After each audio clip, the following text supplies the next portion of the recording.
오늘 말씀 인자가 다시 오실 때라고 하는 제목이죠. 누가복음 21장의 말씀인데 이제 예수님께서 예루살렘 성전에서의 그 마지막 강론을 합니다. 예수님이 십자가에 죽기 전에 마지막 강론을 하는데, 강론은 대중들을 향한 고별 강론인데 종말론적인 요소에 대해서 말하고 있어요. 종말에 대해서 말하고 있습니다. 이 말씀은 예루살렘의 파면, 예루살렘의 멸망에 대해서 이야기하는데, 예수님께서 이 예언의 말씀을 주시고 정말 40년 후에 역사적 사실로 예루살렘 성이, 예루살렘 성전이 다 파괴되어지는 실제 사건이 있었습니다. 이 예루살렘의 멸망은 예수님의 예언이 아니라 이미 구약에서부터 예언되어졌던 말씀이었고, 그 계시가 성취되었다는 거예요. 그래서 예루살렘의 멸망은 하나님의 형벌의 의미가 있다. 예루살렘의 멸망은 하나님의 형벌의 의미가 있다. 그래서 멸망에 대한 예언이 성취된 것이라고 말할 수 있습니다. 그래서 누가복음 21장 20절에 너희가 예루살렘이 군대들에게 에워싸이는 것을 보거든 그 멸망이 가까운 줄 알라. 예루살렘이 그 로마의 군인들에게 에워싸일 때 그 멸망이 가까운 줄 알아라. 누가복음 21장 22절 이날은 기록된 모든 것을 이루는 형벌의 날이니라 라고 이렇게 말씀하고 있습니다. 그러니까 예루살렘의 멸망은 그냥 우연히 이루어진 것이 아니라 하나님의 형벌의 날이다. 그러면 하나님이 왜 예루살렘의 그러한 형벌을 예언했을까? 성경에 여러 군데서 나오는데, 특별히 열왕기상 9장 6절로 9절 말씀에 보면 왜 하나님께서 예루살렘을 멸망할 수밖에 없었을까? 라고 하는 그 내용이 나옵니다. 한번 보시겠습니다. 열왕기상 9장 6절 만일 너희나 너희의 자손이 아주 돌아서서 나를 따르지 아니하며 내가 너희 앞에 둔 나의 계명과 법도를 지키지 아니하고 가서 다른 신을 섬겨 그것을 경배하면 9절에 내가 이스라엘을 내가 그들에게 준 땅에서 끊어버릴 것이요 내 이름을 위하여 내가 거룩하게 구별한 이 성전이라도 내 앞에서 던져버리리니 이스라엘 모든 민족 가운데에서 속담거리와 이야기거리가 될 것이며 이 성전이 높을지라도 지나가는 자마다 놀라며 비웃어 이르되 여호와께서 무슨 까닭으로 이 땅과 이 성전에 이같이 행하셨는고 하면 대답하기를 그들이 그들의 조상들을 애굽 땅에서 인도하여 내신 그들의 하나님 여호와를 버리고 다른 신을 따라가서 그를 경배하며 섬김으로 여호와께서 이 모든 재앙을 그들에게 내리심이라 하리라 하셨더라. 이렇게 말씀했어요. 한마디로 말하면 이스라엘 백성들이 하나님을 떠나 다른 신을 섬겼다, 우상을 섬겼다는 말이잖아요. 하나님의 말씀에 불순종했다. 그러면 하나님 뭐 하겠다는 거예요? 심판하시겠다라고 했잖아요. 근데 지금 이 말씀이 예수님 당시에 그렇게 또 행해지고 있었단 말이에요. 그래서 예수님께서 예루살렘을, 그리고 예루살렘 성전을 파괴하게 되었다라고 말하고 있습니다. 그래서 범죄에 대한 형벌의 날이다. 아까 읽었던 말씀 누가복음 21장 22절 이 날들은 기록된 모든 것을 이루는 형벌의 날이라. 그러니까 뭐예요? 예루살렘이 멸망받은 날, 예루살렘 성전이 파괴된 날, 이 날은 하나님의 형벌의 날이다 라고 말씀하고 있습니다. 그들의 죄악에 따른, 그 죄에 따른, 악에 따른, 불순종에 따른, 불법에 따른 하나님의 심판의 날, 형벌의 날이다. 그래서 어린이로부터 노인에 이르기까지 처참한 파멸을 당할 것이다. 그렇게 예언을 했습니다. 예레미야 6장 6절 만군의 여호와께서 이와 같이 말하노라. 너희는 나무를 베어서 예루살렘을 향하여 목책을 만들라. 이는 벌받을 성이라. 그 중에는 오직 포악한 것뿐이니라. 말라기서 3장 5절 내가 심판하던 너희에게 임할 것이라. 점치는 자에게와 간음하는 자에게와 거짓 맹세하는 자에게와 품꾼의 삭세에 대하여 억울하게 하며 과부와 고아를 압제하며 나그네를 억울하게 하며 나를 경외하지 아니하는 자들에게 속히 증언하리라. 만군의 여호와가 말하였느니라.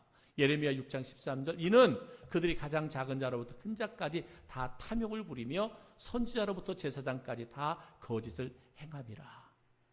이렇게 말씀. 가장 작은 자는 누구예요? 어린이부터 어른 노인에 이르기까지 탐욕을 부리고 선지자로부터 제사장까지 다 거짓을 행함이라.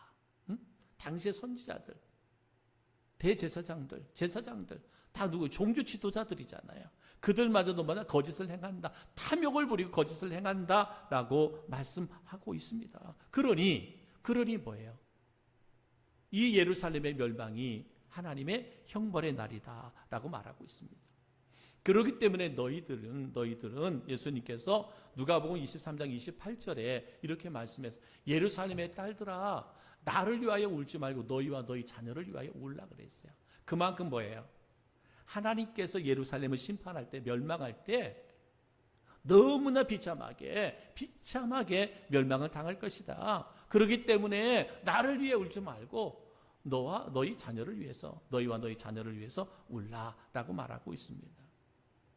결국 우리 하나님은 우리 예수님은 어느 시대나 죄에 대해서 침묵하지 않습니다. 죄에 대해서는 반드시 하나님의 심판이 따르게 되어 있어요. 형벌이 따르게 되어 있다라고 말씀하고 있습니다. 그러면 어떻게 로마라고 하는 나라를 통해서 예루살렘이 이렇게 비참하게 심판하셨을까?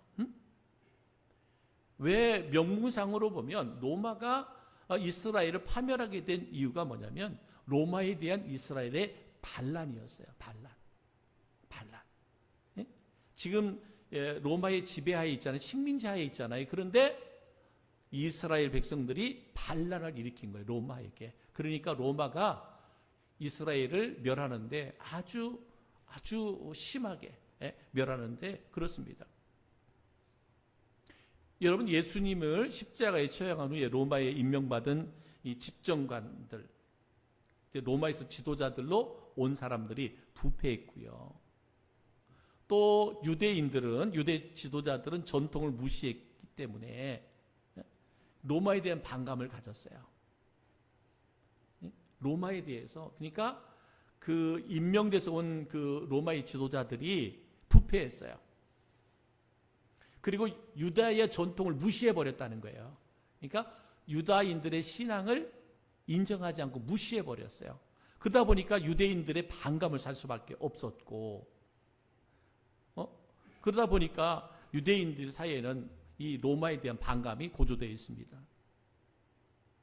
그리고 대제사장의 임명권을 누가 로마에서 임명권을 행사했고 또 성전의 헌금을 유용해 버렸어요. 누가? 로마에서 임명받은 지도자들이 그랬어요. 그러니까 유대인들 입장에서 보면 이스라엘 사람들 입장에서 보면 얼마나 로마에 대한 그 분노가 있었는지 볼 수 있습니다. 그리고 열심당에 가입해서 혁명에 가담하는 사람들에게는 로마 사람들은 로마의 지도에 더 막 이렇게 가혹한 억압 정책을 썼습니다. 유대의 마지막 총독이 플로투스라고 하는 사람인데 아주 유대인에 대해서 얼마나 잔인했는지 모릅니다.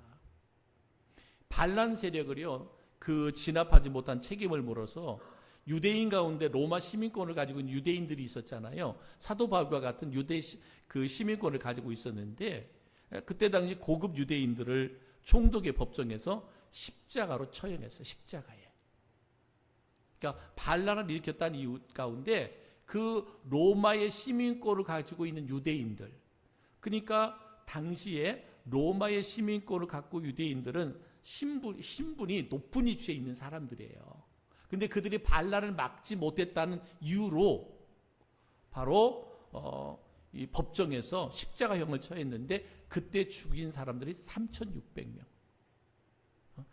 그 3,600명을 학살했다라는 거예요. 그것이 이제 역사가 요세푸스가 이렇게 전하고 있습니다. 성경에 나와 있는 이야기는 아닌데 이스라엘 역사를 기록한 요세푸스가 이렇게 말하는 거예요. 그때의 로마의 시민권을 갖고 있는 유대인들이 3,600명이 십자가형으로 죽었다라고 말하고 있습니다. 그러니 로마에 대한 이스라엘 사람들의 분노가 얼마나 컸겠느냐. 그래서 반란군들이 로마군을 사륙하고 예루살렘을 장악했을 때, 그때 당시가 이제 네로가 죽은 후인데, 그리고 그 로마의 황제가 누구였느냐? 베스파시아누스. 그가 로마의 황제였고요. 그의 아들이 디도였어요. 디도 장군이었거든요. 그러니까 디도 장군을 통해서 이제는 예루살렘을 멸망시키는 거예요. 멸망시키는데, 어떻게 디도 장군이 예루살렘을 멸망시킬 때 뭐라고 얘기했느냐면, 예루살렘 성에 사람이 한 번도 산 적이 없었던 것으로 보일 만큼 처참하게 파괴시켜라. 이렇게 말해요. 예루살렘이 얼마나 큰 성입니까? 그죠? 성지순례 가본 분들 알잖아요. 그 성이 얼마나 큰 성이에요. 그 안에 성전도 있고요. 그런데 이 디도 장군이 예루살렘을 멸망시킬 때 어떻게 했느냐?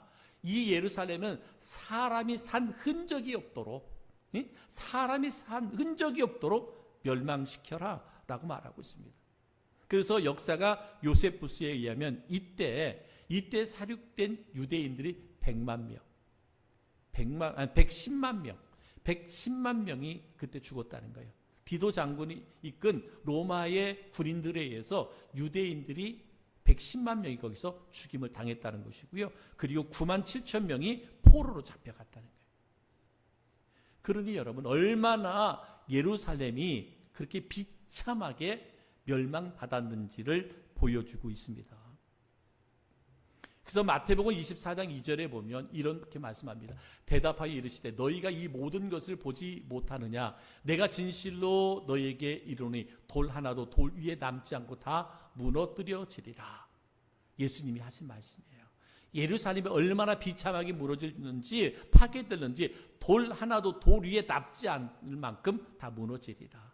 그러니 얼마나 비참하게 예루살렘 성전이 파괴되어졌는지를 보여주고 있습니다. 철저하게 파괴됐어요. 철저하게.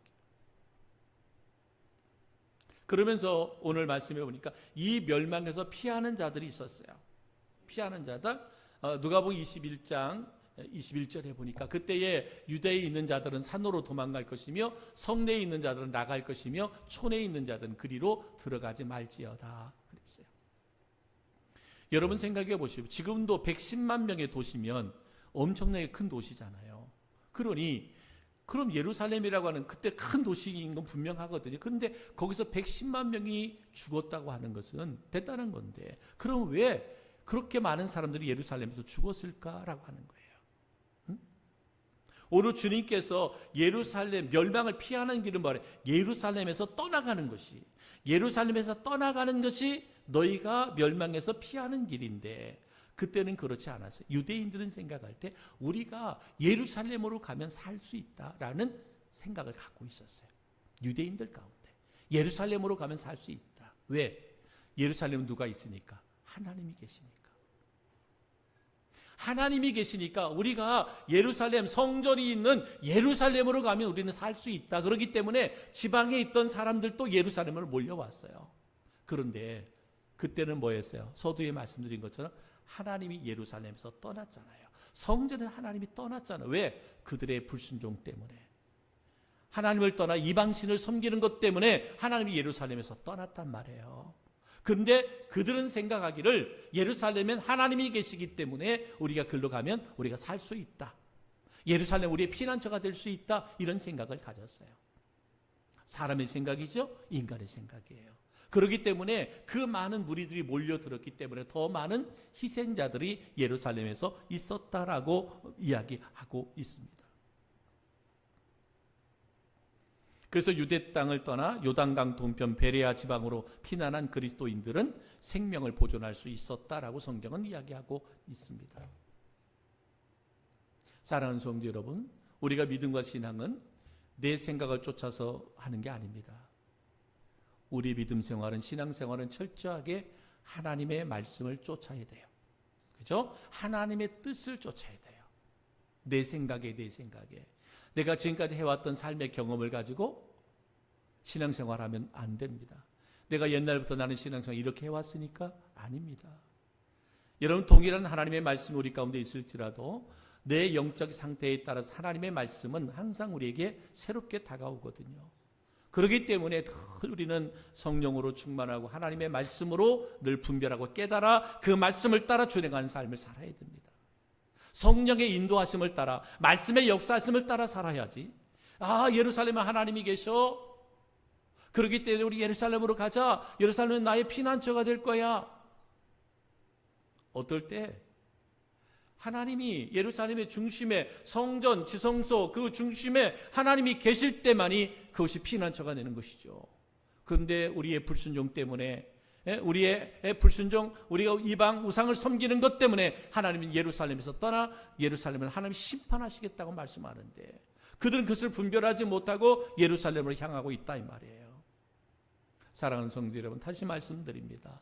여러분, 우리의 믿음과 신앙은 오직 하나님의 말씀을 쫓고 하나님의 뜻을 쫓아야 됩니다. 믿음의 눈을 떠서 영적인 분별력이 저희들 가운데 있기를 주님의 이름으로 축복합니다. 그래야만 우리의 영혼이 살 수 있습니다. 이 예루살렘의 멸망에 대해서 주님께서 말씀하시면서 이제 인자가 오실 때 재림의 주림에 대해서 오늘 예수님께서 우리에게 말씀하고 있습니다. 재림의 의미를 구체적으로 예언하심으로써 용기와 희망을 주시는 거예요. 예루살렘의 멸망에 대해서 예언하시면서 이제는 주님 곧 재림의 주로 이 땅에 오실 것에 대해서 말씀하고 있습니다. 예수님께서 재림하실 때가 마치 산모가 해산 직전에 그 고통의 절정에 달하듯 이 땅의 모든 재난들이 극에 달하여 불경건한 자들은 극심한 불행과 공포에 처하게 될 것이다 라고 말합니다. 그러니까 예루살렘에 멸망할 때 그렇게 정말 재난이 극에 달했던 것처럼 그 고통이 이루 말할 수 없는 고통을 겪게 된 것처럼 주님께서 이 땅에 재림의 주로 오실 때에 이러한 그 재난이 극이 달할 것이다라는 거예요. 그런데 우리 그리스도인들에게는 구속의 완성이 이루어지는 광명의 때가 될 것이라고 말씀하는 거예요. 깨어있는 사람들은, 영적으로 깨어서 그리스도를 믿고 순종의 삶을 살아가는 자들에게는 구속의 완성이 이루어지는 광명의 때가 될 것이다 라고 말하고 있습니다. 우리 그리스도인들은 언제 우리가 살아가든 바로 예수 그리스도의 강림을 기다리는 그러한 사람들이죠. 그렇죠? 지금 내가 건강하게 믿음 생활을 하지만 그러나 우리는 주님의 재림, 주님의 강림을 기대하고 소망하는 사람들입니다. 데살로니가 전서 1장 10절에 또 죽은 자들 가운데서 다시 살리신 이의 그의 아들이 하늘로부터 강림하실 것을 너희가 어떻게 기다리는지를 말하니 이는 장래에 노하심에서 우리를 건지시는 예수시니라 라고 말씀하고 있습니다. 우리는 예수님의 이 땅에 오심에 대한 소망과 믿음을 갖고 살아간다. 그래서 우리는 종말론적인 삶의 자세를 바로 갖추고 지혜를 더하는 기회로 삼아야 된다.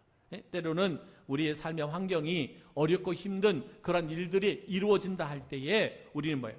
종말론적 다시 이 땅에 오실 예수 그리스도 재림의 주님의 오심에 대한 삶의 자세를 우리가 바르게 해야 된다. 여러분, 우리가 이 땅에서 고통도 행복도 이것이 우리에게는 영원한 의미를 가져다 주지는 못한다는 거예요. 고통도 영원하지 않고요. 우리가 이 땅에서 누리는 행복도 영원하지 않다. 이 땅의 것들은 영원하지 않다. 그렇기 때문에 우리는 주님 이 땅에 다시 오실 때 그 종말적 삶의 태도와 자세를 갖추고 살아가야 된다라고 하는 거예요. 모든 것들이 풍요롭고 여유 있는 이 시대 가운데 이 종말의 이야기, 주님의 재림의 이야기가 우리의 귀에 안 들어올 수도 있어요. 그런데 그렇지 않습니다. 그렇지 않습니다. 주님의 재림에 대한 믿음과 신앙을 가진 사람만이 뭐예요? 세상과 타협하지 않아요. 죄와 타협하지 않아요. 불의와 불법에 빠지지 않기 때문에 그렇습니다. 여러분, 개인의 종말이 오기 전에 예수님이 재림의 주로 안 오실 수도 있어요. 다시 말하면 내가 이 땅에 죽기 전에 예수님이 안 오실 수도 있잖아요. 오실 수도 있지만 안 오실 수도 있어요. 재림의 주님이 안 오실 수도 있어요. 그러나 우리가 그리스도에 대한 재림의 믿음과 신앙을 가진 사람은 우리가 살아가고 있는 이 세상에서 어둠의 것이나 죄된 것이나 악한 것과 타협하지 않는다는 것이죠. 이스라엘 백성들이 가나안 땅에 들어가서 그 이방의 우상을 섬기지 않게 된다는 것이죠. 뭐 있으면? 하나님에 대한 말씀의 확신이 있으면 그렇다는 거예요. 오늘 우리는 그리스도에 대한 재림에 대한 믿음의 확신이 있다면 때로는 힘들고 어려운 일이 있다 손치더라도 우리가 세상과 죄와 악한 것과 타협하지 않는다는 것이죠. 주님을 떠나 세상에 매여 있는 인생을 살지 않는다는 것입니다. 우리는 세상의 절망적인 상황들을 맞이할 수 있다라고 말합니다. 누가복음 21장 26절 사람이 세상에 임할 일을 생각하고 무서워함으로 기절하리니 그랬습니다. 사람들이 세상에 임할 일을 생각하고 무서워함으로 기절한다라고 말합니다. 로마서 2장 8절 오직 당을 지어 진리를 따르지 아니하고 불의를 따르는 자에게는 진노와 분노를 하시느니라 라고 말합니다. 세상의 절망적인 상황들을 맞이할 때 그렇습니다. 우리들에게는 광명의 날이라 그랬잖아요. 그러나 믿지 않는 자들은 이 일들로 때문에 뭐한다? 기절한다는 거예요. 기절한다. 진노와 분노가 그들 가운데 임하게 될 것이다. 그렇기 때문에 성도들은 무슨 일을 하든지 오직 그리스도의 사랑과 성도의 사명감으로 행하고 존귀와 평강의 열매를 거두어야 된다라고 하는 거예요. 지금의 시대일수록 우리가 뭐 해야 된다? 세상 가운데서 구별된 삶을 살아야 돼요. 여러분, 힘들면 힘들수록, 좋은 일이 있으면 좋은 일이 있을수록 우리는 구별된 그리스도인이 되어야 돼요. 구별된 그리스도인의 삶을 살아야 된다라는 거죠. 어쩌면 지금 우리가 이런 설교가, 이런 말씀이 우리에게는 고리타분하게 들려질 수도 있어요. 전혀 우리 시대하고 맞지 않는 메시지라고 여겨질 수도 있습니다. 그러나 그렇지 않습니다. 다시 말씀드립니다. 우리가 이 땅에서 어떠한 삶을 살았느냐에 따라서, 어떠한 믿음을 지키고 살았느냐에 따라서 우리는 주님 앞에 떳떳하게 설 수 있다 이 말이죠. 그렇지 못하면 안 되죠. 우리는 주님의 재림을 보게 될 것이라고 말합니다. 21장 27절 그때 사람들이 인자가 구름을 타고 능력과 큰 영광이 오는 것을 보리라 그랬습니다. 반드시 뭐야? 우리는 보게 될 것이다. 누구? 재림의 주님을. 그래서 우리가 죽음을 맛보지 않고 재림의 주님을 보게 되는 자는 복이 있는 자요. 우리가 또한 이 땅에서 개인의 종말을 맞이해서 이미 죽었다 할지라도 주님의 재림의 순간에는 우리가 그 주님을 보게 되리라. 구름을 타고 능력과 큰 권능으로 오는 것을 보리라 라고 말합니다. 모든 사람이 볼 수 있도록 주님이 오신다 그랬어요. 사도행전 1장 11절에 이르되 갈릴리 사람들아 어찌하여 서서 하늘을 쳐다보느냐 너희 가운데서 하늘로 올리신 이 예수는 하늘로 가심을 본 그대로 오시리라 하였느니라. 바울은 예수님의 재림이 성도의 소망이나 기쁨이나 자랑의 면류관을 얻는 기회라고 분명하게 말씀하고 있습니다. 예수님의 재림이.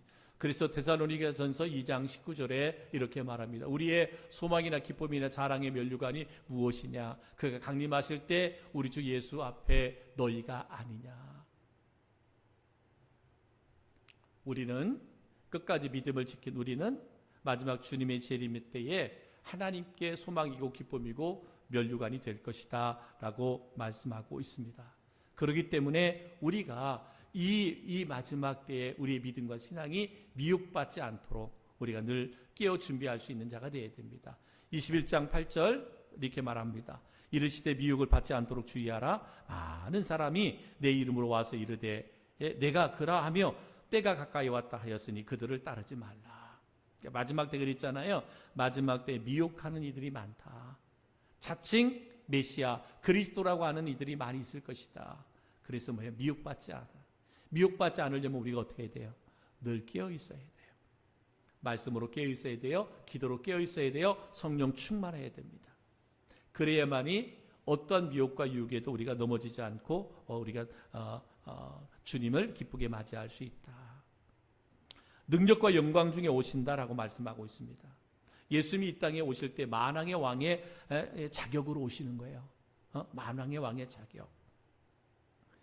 히브리서 9장 28절에 이렇게 말합니다. 이와 같이 그리스도도 많은 사람의 죄를 담당하시려고 단번에 들이신 바 되셨고 구원에 이르게 하기 위하여 죄와 상관없이 자기를 바라는 자들에게 두 번째 나타나시리라. 초림의 주림으로 오셔서는 뭐였어요? 우리를 구원하셨잖아요. 재림의 주로 오셔서는 우리를 뭐예요? 우리 믿는 사람들은 들려서 하나님의 영원한 날에 안식하게 하고 세상에 대해서는, 믿지 않는 세상에 대해서는 뭐예요? 하나님이 심판하시리라. 골로새서 3장 4절에 우리 생명이신 그리스도께서 나타나실 그때에 너희도 그와 함께 영광 중에 나타나리라. 바로 우리 주님이 영광의 주로 오시는데 그 믿음을 지킨 우리 그리스도인들은 뭐예요? 영광 중에, 그와 함께 영광 중에 나타나시리라 라고 말씀하고 있습니다. 그리고 예수님의 오심은 인자의 모습으로 오신다. 그래서 인자, 사람의 모습으로 오신다. 다니엘서 7장 14절, 13절, 14절에 이렇게 말합니다. 내가 또 밤 이상 중에 보았는데 인자 같은 이가 하늘 구름을 타고 와서 예측보다 항상 계신 자에게 나와 그 앞에 인도되매 그에게 권세와 영광과 나라를 주고 모든 백성과 나라들과 각 방언하는 자로 그를 섬기게 하였으니 그 권세는 영원한 권세라 옮기지 아니할 것이요 그 나라는 패하지 아니할 것이니라 라고 말하고 있습니다. 예수님께서 초림하실 때 품으셨던 그 사랑과 구속의 목적이 조금도 변하지 않는다. 초림의 주로 오셨던 예수의 마음이나 재림의 주로 오신 예수의 마음은 동일하다라는 거예요. 그것이 뭐냐? 예수님이 이 땅에 오신 것이 뭐예요? 누가복음 20장 28절 인자가 온 것은 섬김을 받으려 함이 아니라 도리어 섬기려 하고 자기 목숨을 많은 사람의 대속물로 주려 함이니라.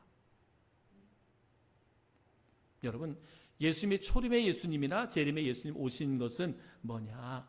여러분, 우리를 대속하기 위해서, 우리를 사랑하기 때문에 그렇게 오신다는 거죠. 요한복음 13장 1절에 세상에 있는 자기 사람들을 사랑하시되 끝까지 사랑하시느니라. 하나님의 사랑인 예수님의 사랑은 변함이 없다라는.